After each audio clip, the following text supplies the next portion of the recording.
Laidą pristato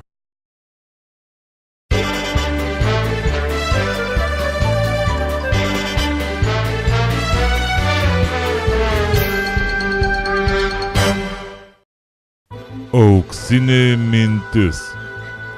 Kartais taip norisi kai kuriems asmenybėms karūną ant galvos kastuvu pataisyti. Plačiau miestelio naujienas aptars Politikių klubas. Klausykite, kolegė, vėl sukilo rožiniečiai. Nu ir kasgi jos dabar neramina tas rožiniečius, ką? Kaip tai kas? Tas pats atominis kelias. Atominis kelias? Tik nebesatys Butkevičius tas atominės elektrinės, ką jie čia striksi, kokį dar nerimsta? Tai kad nebesuprasi, ko jie patys nori. Matai, prieš Kalėdas valdybė vis dėlto išsiuntė raštą valstybiniai statybos inspekcijai, prašydama surasti lėšų naujai Jurginų gatvėje per rožyną tiesti. Tai jau kažkas sužinojo apie šitų raštų, ne? Tai iškart kyla skandalas, tai ką jie nori dabar? Na, nesuprasi. Dabar vieni rožiniečiai pasisako, kad reikia gatvės, kiti, kad netokios intensyvios, o treti sako, kad visai nereikia. Tai kokių dabar klausyti? Vieniem reikia, kitiem nereikia, tretiem didelas, kitam mažos. Tai kaip čia dabar suprasti ir kutrų klausyti?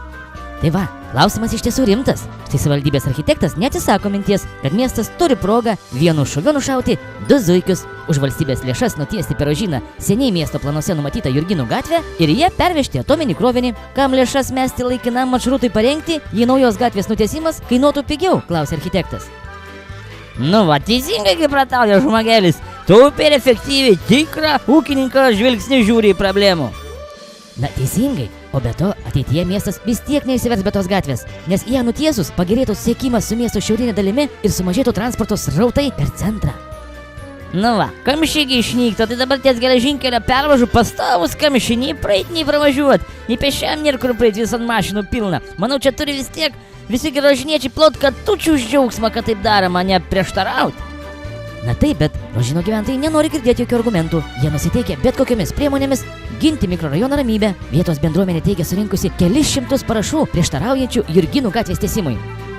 Nu, bet Anis įdomus, ką? Patys nežino, ką nori. Yragi visuomenės interesai ir ta gatvė turės būti. Nori jie tą ar nenori. Visuomenės poreikiai yra aukščiau už saujelį lobistų.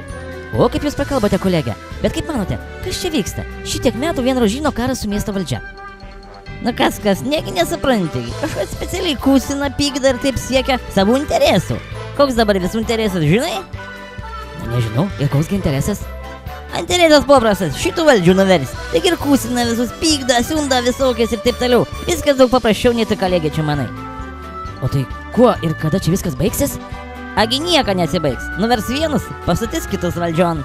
Atadam anie nuversti, pradės siūnyt ant naujųjų visokius, kur tik gali ir taip toliau. Taigi pasaka be pabaigas. Tokia ta mūsų miestelio politika.